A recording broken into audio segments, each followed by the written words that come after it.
Hello YouTube, my name's Nero and today we have some Call of Duty Ghosts. Oh my god, why? Call of Duty Ghosts, why is this here?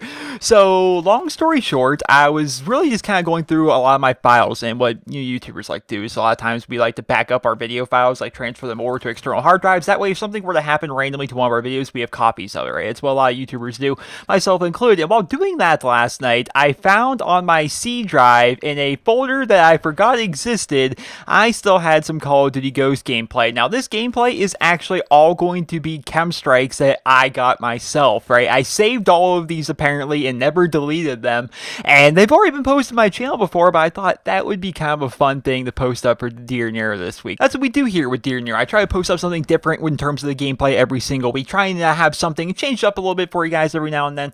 And what we're going to be doing with this week is showing off some Call of Duty Ghosts gameplay, and all of it is going to be actually getting KEM Strikes and all the gameplays by myself. It's not from other people or anything like that. So hopefully you guys will enjoy the gameplay, and maybe some of you guys out there will actually remember it from when it was originally posted last year. So maybe you guys will enjoy that. Let's hop into here because we actually have a lot of great questions for this week's episode of Dear Nero, which of course is the weekly series here on my channel where subscribers send me in fan mail and or fan questions, and I do best to go ahead and answer them. This first question here, he's going to write: Dear Nero, if you were employed by a popular game development company such as Treyarch, Infinity Ward, Rockstar, etc., what job would you choose if all the salaries were the same? Riyadh from Arkansas. So this guy has a really weird name. I'm not trying to be mean when I say that, but it's Riyadh. It's R-I-Y-A-D-H.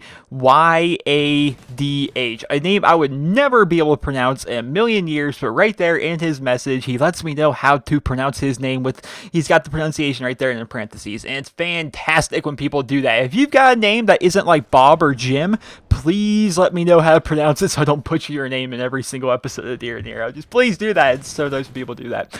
So what would I do if I were employed by a popular gaming company such as Treyarch, such as Infinity Ward, such as Rockstar, any game development company out there?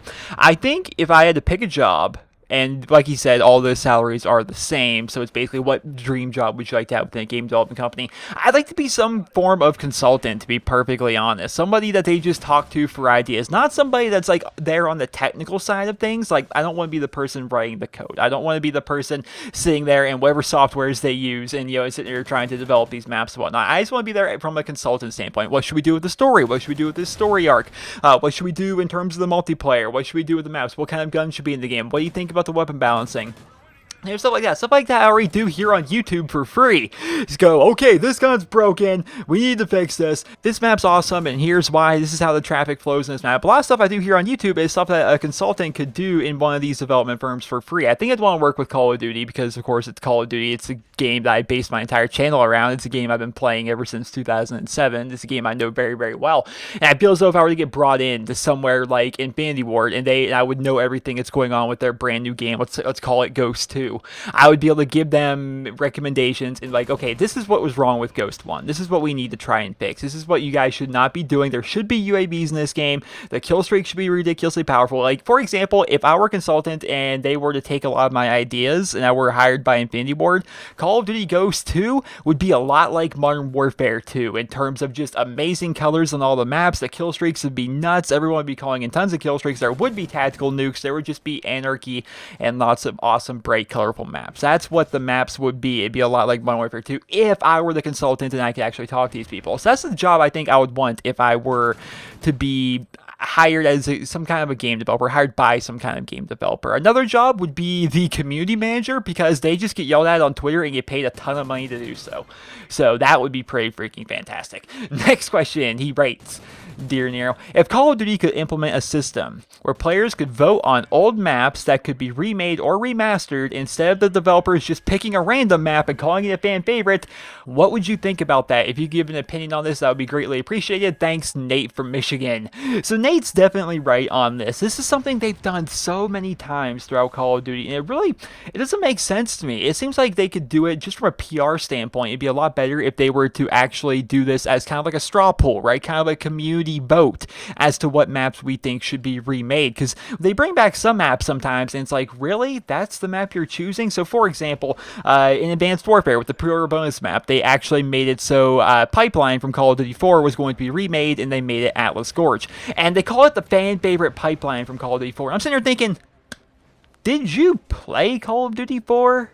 Did any of these people play Call of Duty 4? Because Pipeline was not a fan favorite. Pipeline was the map that got voted every single time it showed up, right? Nobody wanted to play on Pipeline. It was just not a good map. It's a bit better here in Advanced Warfare because, of course, exosuits and the 3-story buildings and things like that. It works a bit better within the Advanced Warfare scheme of things. But still, to call Pipeline a fan favorite from Call of Duty 4 was a slap in the face to anybody that actually played Call of Duty 4.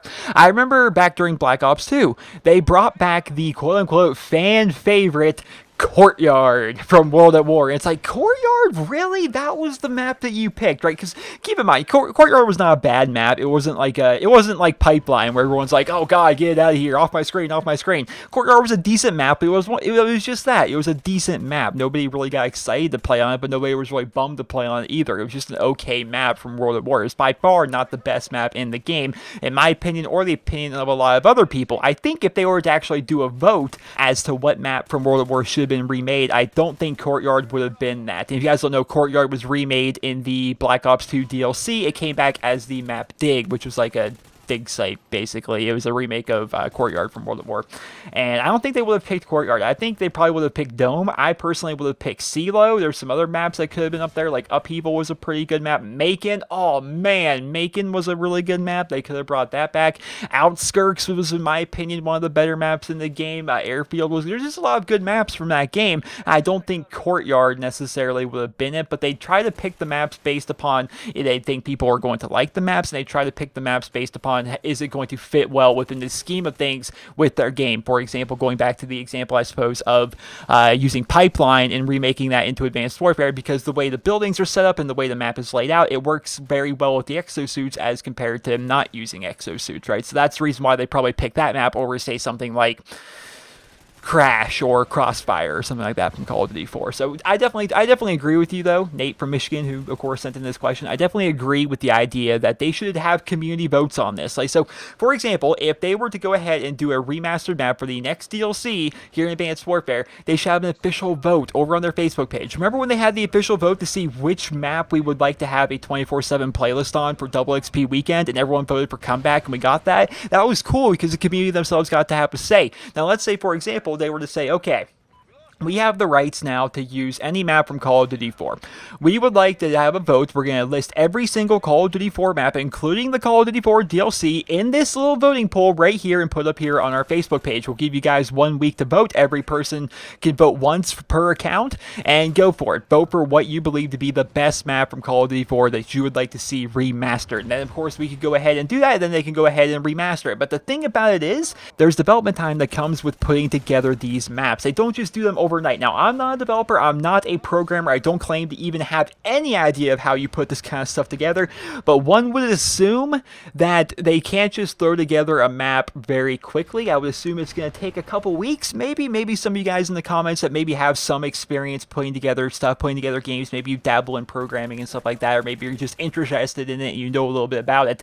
How long would you really think it would take to put together a map, especially a remake, a remaster? So basically you take a layout for a map and you completely update everything to it in terms of how it looks and maybe some things about how it plays and stuff. I don't know how long it would take.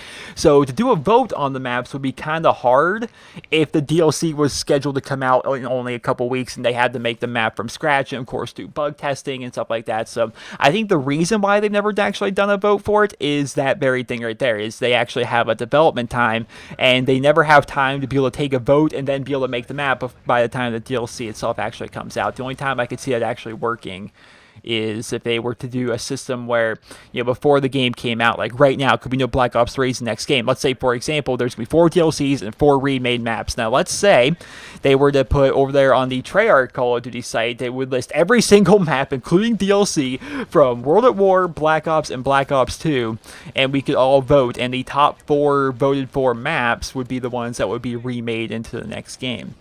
Right, that could be something they could do because they could start working on it now because the game's not even out yet, right? They could start doing it now. So I definitely think they should get more community feedback, but at the exact same time, I understand why they don't necessarily go for community feedback when it comes to remaking maps. Next question, he writes, Dear Nero, I've recently gotten back into Advanced Warfare. I am currently deciding whether to get the DLC or not, so you can give me some advice on whether I should or if it's not worth it. Thanks, Tom from Wales. So Tom, coming back to Advanced Warfare. Alright, so there's two DLCs out now. There's the Havoc DLC and the Ascendance DLC. I would say that the Ascendance DLC is better than Havoc, just from my own personal experience. I like the gun a lot more, and I think the maps are a little bit better, but you have to keep this in mind. DLC is finicky in Call of Duty. So, for example, if you were to buy, right, the Havoc DLC, the first DLC pack, you're going to get the AE4 rifle that comes with it, which is a fun gun, in my opinion. It's by far not the best gun. It's not like an overpowered gun in any stretch of the imagination. It's just a fun laser gun to use. It's just the gun I like. You would get that along with 4 multiplayer maps. Now, those maps are actually in the map rotation. Right, that's a cool thing. They're actually in the map rotation. You go to the Ground War, you will actually play on some of the Havoc maps in Ground War. Domination, Search and Destroy, all of those maps are going to be in the standard playlist. As compared to the Ascendance maps, which just came out, you can only play them right now in a playlist specifically put together for those maps. So right now, if you want to play on the Ascendance maps, you have to play either the new grapple game mode, which me personally, I hate. They have the Ascendance Team Deathmatch playlist, where basically it's TDM on random Ascendance maps, and there's the Objective playlist, which is just random objective game modes on random Ascendance maps, right? It's not really that great. Like, I feel as though Call of Duty would be a lot better with this DLC if, one, we could pick the game modes that we play on the new maps, or they were just to implement the new maps into the playlist right away, right? So if I buy the Ascendance maps and I go play Domination or I go play Ground War, I want to have the Ascendance maps showing up in the rotation, instead of me having to wait until the next DLCs comes out before I'm able to actually play the new Ascendance maps in the actual rotation of the rest of the maps. I don't like that system. I really don't like that system. As well as you're gating off the community from other people. That's a thing you're going to have to keep in mind, is sometimes the wait time can be a little bit longer if you buy DLC, because in Call of Duty, what DLC you have is that is going to be the player base you play against. So there's a small number of people out there that have the Havoc DLC but don't have the Ascendance DLC. If you buy Havoc but you don't buy Ascendance, you're only going to face other people who have Havoc and don't have Ascendance. If you only have Ascendance but don't play Havoc, you're only going to be going up against people that also have only the Ascendance DLC. It's really kind of weird that way, you know? So the DLCs themselves, they're good. They're good Call of Duty DLCs. Of course, you get Exo Zombies. Of course, you've got a new gun with each DLC, and the maps are pretty good, honestly, on both map packs. But in my own personal opinion, I don't really see a giant reason for you to get the Ascendance maps just yet, because you have to play in a specific playlist to actually be able to play on them, and because of that, you're going to be playing game modes you may not necessarily like. Like, for example, I like to only play Domination, and if I want to play Domination on the new maps, I have to play the Objective Mosh Pit, which is going to give me a bunch of random game modes. It's going to give me Hardpoint, it's going to give me Domination, it's going to give me Uplink, and I'm going to end up finding myself playing game modes I don't want to play on these new maps, which is not really fun. But if you buy the Havoc DLC, once again, the first DLC, those are already in the standard rotation. So you buy that DLC, then you go play whatever game mode you're personally fond of. Let's say, for example, you like playing only Search and Destroy. Well, it's going to be in the map rotation. Those 4 new maps will be in the standard map rotation along with all the other maps that shipped with the game. So just keep that in mind. Next question, he writes, Dear Nero, a few weeks ago, I watched your videos of you playing DayZ, and I was really enjoying watching them. I was just wondering if you plan on playing any more DayZ on your Nero's Let's Plays channel, or are you done with it? Justin from Alabama. So Justin, there is roughly 50 or so videos of myself and a couple friends playing the DayZ standalone game that released, of course, on PC over on my Let's Play channel, and I stopped playing it just because we really kind of ran out of things to do. Basically, we would try to survive as long as possible, but a lot of the time we would end up dying to something really stupid or something really random. For example, one time we were completely geared out, completely just geared to the nuts, and we were out exploring this big rusty ship. It was like a land-bound ship, like a ship that like washed up on shore, but it's been on there for a while because it's all just covered in rust and stuff, right? And we're just exploring that ship, and I glitched through the floor of the ship and fell 20 feet and died. After all of that, and you guys don't know, DayZ takes a very long time to get yourself geared, and just even to meet up with your friends, it can take you 20 minutes just to meet up with your friends. It's ridiculous because it's such a giant open world game. They have updated a lot, but I have played it recently, and I don't feel as though they've really just updated it enough to really make us want to go back and record videos of it. Like, I started playing it a little bit, and I like the new additions that they made to the game, but I'm waiting for them to add a little bit more to the game before we really start going back and recording and stuff like that, because right now we would just go back and it'd be kind of the same style of video that we already have 50 plus videos of us doing, which is just going town to town trying to survive and occasionally running into other people. So just keep that in mind. If it keeps getting updated, I will start making videos of it probably again, but right now it's like I'm just going to continue to wait for it to update a little bit more. Next question, he writes, Dear Nero, what do you think the Call of Duty community will do once the Black Ops 3 cycle is over and Infinity Ward announces Ghosts 2? Do you think Infinity Ward will make a good game this time? Fat Guru from California. So Mr. Fat Guru, that is a very interesting question. With so many people talking about Black Ops 3, there's nobody out there talking about Ghosts 2, right? The game that's going to be coming after that. Well, I guess for good reason, right? Let's not get too far ahead of ourselves. But you're asking about Ghosts 2, I'm going to answer your question about Ghosts 2. When Infinity Ward announces it, which we all think it's going to be Ghost 2, no spoilers, but if you finish the campaign of Call of Duty Ghost, it perfectly sets itself up for Call of Duty Ghost 2. That's all I'm going to say, no spoilers from there.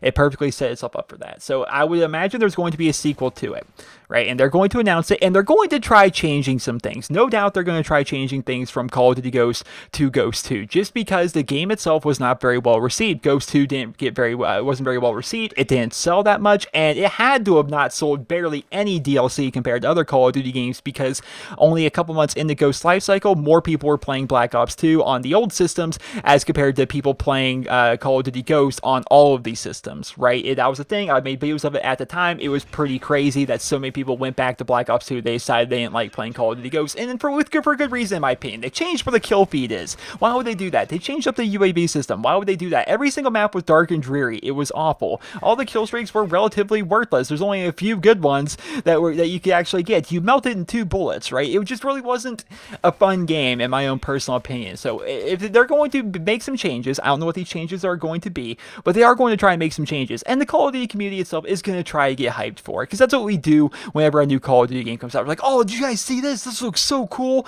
And I don't think it's going to be as effective, though. I really feel as though the community itself is going to be looking at the marketing material for Ghost 2 with a bit more of a cynical eye, right? I think we're going to be looking at it, it's like, so that's what you're doing, huh? That's how you're supposed to fix that train wreck of a games franchise you got over there? That's what you're going to be doing? I feel as though people are going to be a lot more cynical when it comes to Ghost 2, as compared to something like Black Ops 3, where we're all super excited for it, because Treyarch makes some freaking amazing games. Of course, there's some people out there that don't like the Treyarch games, but for the most part, the majority of the Call of Duty fan base loved Black Ops, they loved Black Ops 2, and they're excited for Black Ops 3, especially Black Ops 2. So many people are still playing that game, it's ridiculous. So I feel as though the community itself is going to get a little bit hyped for the game, but they're going to be a lot more cynical towards it as compared to, let's say, Black Ops 3, where everybody's kind of hyping it.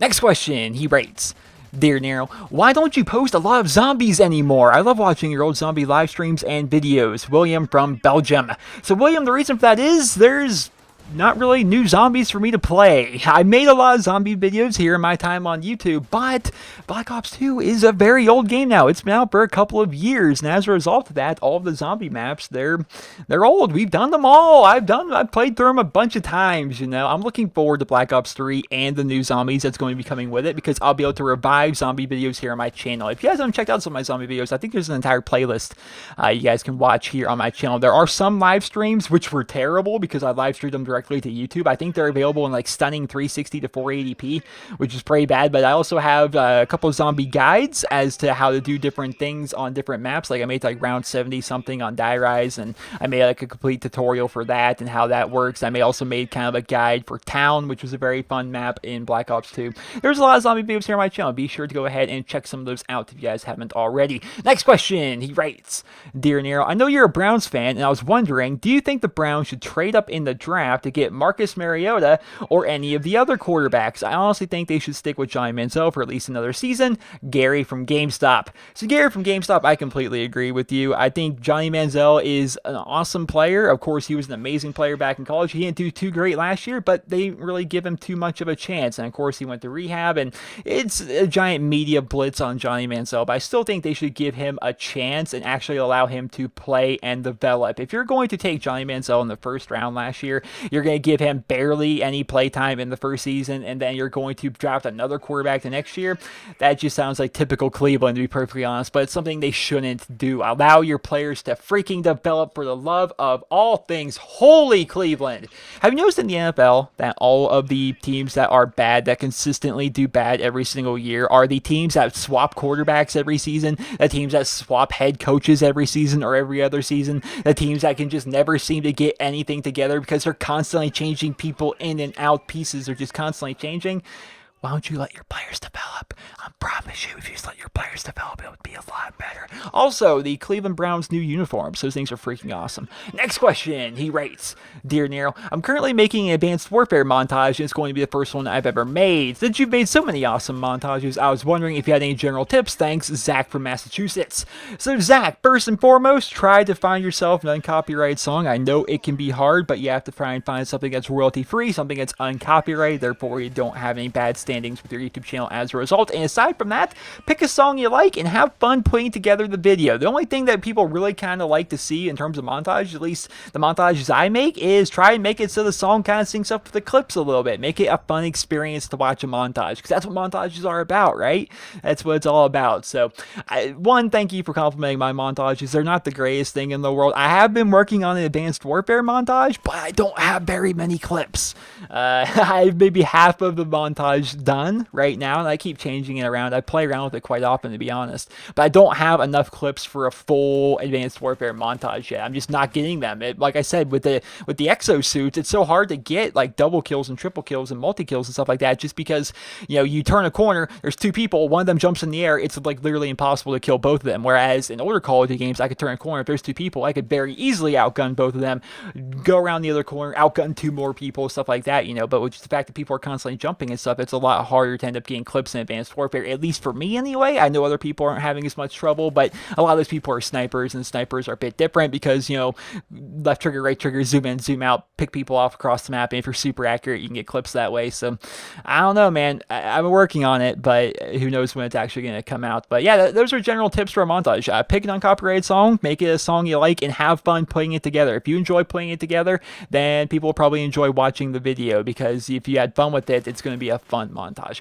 Next and final question, he's going to write, Dear Nero, what is your opinion on YouTube's new pay-to-subscribe system, and how will this affect you? An answer would make my day. Keep up the great work. Ben from New Hampshire. So Ben is talking about a new system that's going to be implemented on YouTube in the future. We don't know exactly when. And this was an email that was sent out to select YouTube partners, but wasn't sent out to all partners, which is really kind of weird.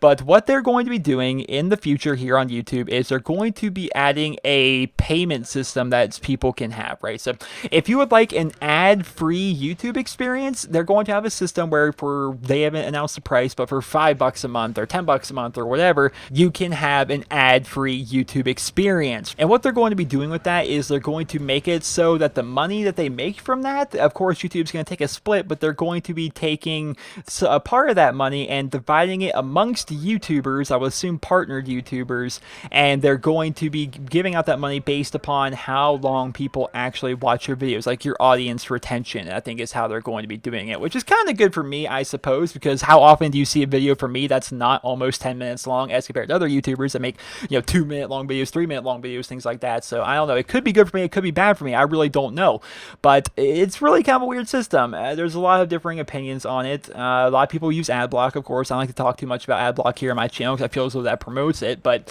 a lot of people already use adblock. But some people that use adblock would say, hey, I would love to pay for a subscription system because I don't want to see advertisements. That's the reason why I use adblock. A lot of people do that on Twitch, right? They'll use adblock and they will block out advertisements on Twitch, but to kind of compensate for that, they will subscribe to all of their favorite Twitch streamers, and they end up sending money to their favorite Twitch streamers as a result of that. So that's a kind of a good thing that can come from it. But at the exact same time, you're also losing those people that are watching ad revenue. But if you think about one person, that's not really a lot of people. It's fractions of pennies, right? Is how much.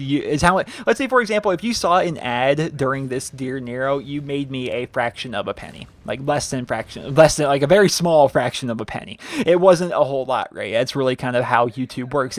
You only really start to make money based upon like a mass amount of people all coming in at once and watching your videos. That's why when you see people with hundreds of thousands of subscribers, they end up making livings off of YouTube because they have a lot of people coming to their channel on a daily basis and they get a lot of views from it, right? And to have some of those people not showing up because they're using ad block or if they're using this new system, it's going to definitely affect our income based upon they're not having a lot of people watching advertisements, right? We're not going to be having as many people watching advertisements, which will affect our income, but at the exact same time, we will be making a little bit of money from this pay to subscribe system at the same time. So it's going to be a weird system. I don't know how it's going to work. I do also know there is going to be a system put in place when this all goes live where YouTubers can put certain content behind a paywall, which is something I don't think I would do. Like, for example, can you imagine if I made it so for $1.99 you can watch this week's episode of Dear Nero? Huh? Anybody? $1.99. You have to pay that if you want to access this week's Dear Nero. Oh, better yet, this week's episodes of DNA Saturday, $5.99. Busters, $5.99 each if you guys want to watch it. That just sounds horrible. But at the exact same time, I feel as though there probably could be a way that people could do that. Like make some, I don't know what it would be. I'm just talking here. It could be some kind of special video that you put out once a month that only people that pay like $1 can get access to be able to see that certain video. I don't know. I think people are going to do a lot of cool and creative things with that, but I don't think it's going to be something that people are going to be doing a lot of, and I don't think there's anything necessarily on my channel that I would expect you guys to pay money for. I like the fact, I like the best system on YouTube for me is the ad-driven system. I feel as though that's the most fair system for everybody. It's a system I like. I've never used ad block. Yeah, I have no problem watching advertisements on YouTube because I like that system. It's the most consumer friendly system in the business, I feel as though. It's very simple. You guys watch a 15-second ad, you get to watch my 10-minute video. It's very simple. It doesn't hurt anybody, it doesn't cost anybody any money, and people like me can make a living from it. I think that's a way better system than, say, having people pay me money and things like that, or having you guys pay for videos. I don't like that system that much. I like to support the ad-driven system a lot more than the other systems that are out there. So we'll see how this system goes. We'll have to see. This pay-to subscribe system that's going to be coming in the future is definitely going to be a game changer. It's going to be a bit different, and I still feel as though overall it's not going to change things around too much. I feel as though overall YouTubers are going to make about what they already make now, which is hopefully not as much we're making now because the first quarter of this year is pretty terrible, but I think their YouTubers going to make what they're used to making, and I feel as though some people are going to be able to have an ad-free YouTube experience without having to use different kind of software and stuff like that to make it so ads just don't show up on their computer at all. Right? I think it's going to be better for everybody, hopefully, when this actually goes live. We'll, of course, have to see when that actually goes live. And that is, of course, this week's episode of Dear Nero. I hope you guys all enjoyed it. And if you did, please be sure to leave a rating where you guys feel it deserves some Call of Duty Ghosts gameplay, ladies and gentlemen. Hopefully you guys all enjoyed that. It's been a long time since we had that here on my channel, but I thought it was pretty good. Back when I was a good player, back when I was dropping them KEM Strikes and stuff, which, I don't know, I always just got lucky when I got my KEM Strikes. I was always like, wow, I got it, I can't believe it. Whereas other times I would like try so hard to get it, but just wouldn't be able to get it. It was obnoxious. That's why with DNA Saturday, I've had a lot of fun with it because I haven't had any of these stresses of going for DNA bombs. Like, if you actually go for those things, it can be so stressful. Like, you can have a great game. You could go 50-5, and you'll be just angry at the end of the game because you died off your DNA bomb streak twice or something like that. It wouldn't be fun for me to go for that kind of thing. If I get it, I get it, and if I don't, I don't, and I just enjoy it a lot more. Whereas during Call of Duty Ghosts, I was always trying to get these KEM Strikes, and if I couldn't get them, I would just get so frustrated, and it was terrible. It was terrible. But regardless, I hope you guys will enjoy this week's episode of Dear Nero, and if you did, please be sure to leave a rating where you guys feel it deserves. If you guys would like to submit your questions for next week's episode of Dear Nero, simply send me a personal message here on YouTube. That's all I need to do. If you don't know how to send a message, well, then I suggest you Google it, because it's a very simple thing that you should probably know how to do by now. But seriously though, just go to my YouTube channel, go to the About tab, go to the Send Message button. It's right there. It's very, very simple process. Once again, hope you guys all enjoyed the video, and if you did, please be sure to leave a rating. Hope you guys all have a wonderful day.